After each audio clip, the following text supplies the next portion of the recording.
Le trading haute fréquence est tout simplement une activité de trading où les ordres d'achat ou de vente se succèdent très rapidement, bénéficiant des capacités de vitesse d'exécution que nous avons évoquées dans une vidéo précédente.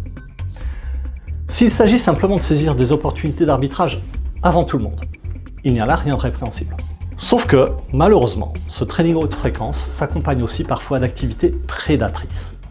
Je vais vous en dévoiler deux exemples, le front-running électronique et la liquidité fantôme.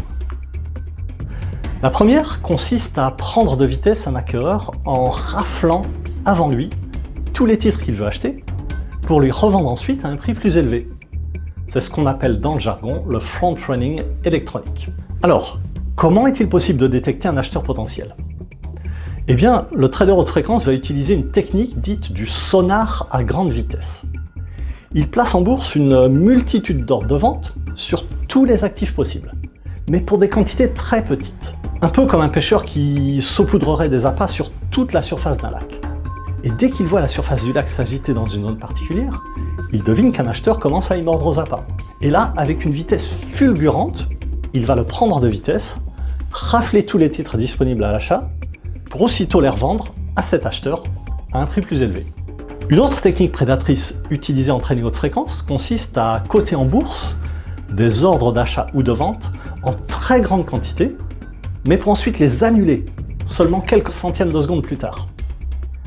Le trader crée ainsi ce que l'on appelle de la liquidité fantôme. Cette activité virtuelle suffit parfois à donner l'illusion à un acteur boursier de l'intérêt de tel ou tel titre.